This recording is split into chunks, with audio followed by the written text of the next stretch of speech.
If I were to tell you that the single bloodiest, most catastrophic global conflict in human history, at least up to that point, was directly ignited by a half-eaten sandwich and a severely geographically challenged driver who did not know how to use a map, you would probably think I was pitching a terrible comedy movie. But no. Welcome to 1914, where absolute geopolitical chaos was literally born out of pure, unadulterated stupidity. This is the story of how an entire continent tumbled into the rat-infested trenches of World War I, all because of the most incompetent squad of teenage assassins to ever walk the face of the earth. Let us set the scene. It is the 28th of June, 1914. Archduke Franz Ferdinand, the heir to the mighty Austro-Hungarian Empire, decides to take a lovely little sightseeing trip to the city of Sarajevo.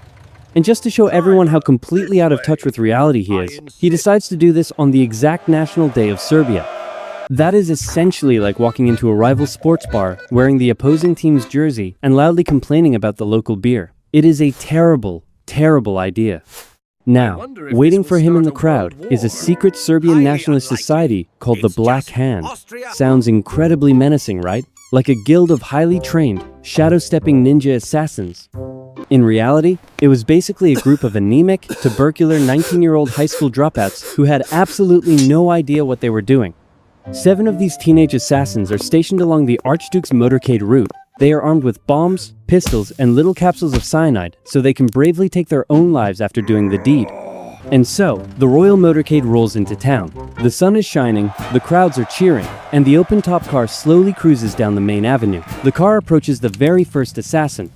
This is his moment. The fate of the world rests in his sweaty palms. He looks at the Archduke, he looks at his weapon, and he completely freezes. He literally just stands there like a terrified statue, doing absolutely nothing, and lets the car drive right past him. Brilliant start, guys. But do not worry, because assassin number 2, a guy named Nedeljko Čabrinović, is ready for action. As the car approaches, Nedeljko boldly steps forward, pulls the pin on his hand grenade, and hurls it straight at the Archduke's head. But here is the completely ridiculous problem. He completely forgot that the bomb had a 10-second delay.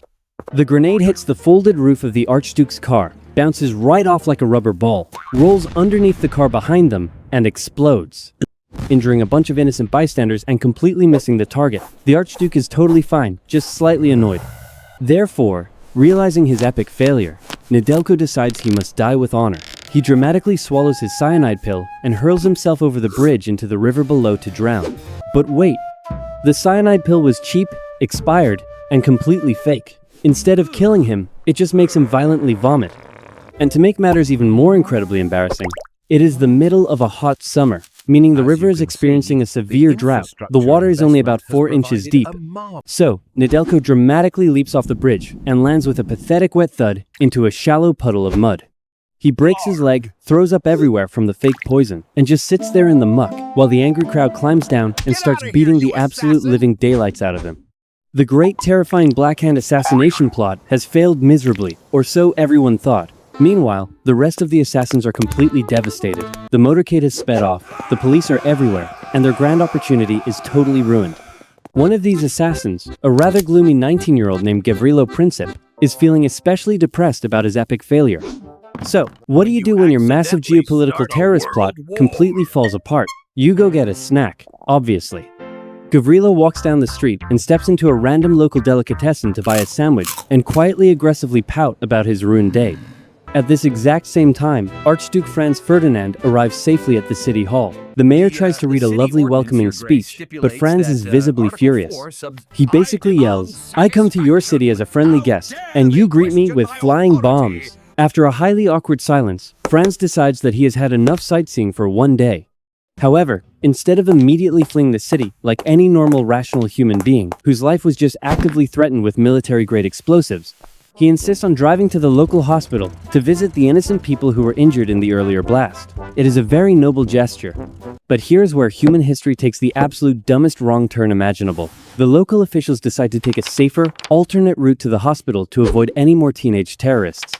But somehow, in a display of communication that makes a kindergarten game of broken telephone look like a highly classified military briefing, absolutely nobody remembers to actually tell the driver about the new route.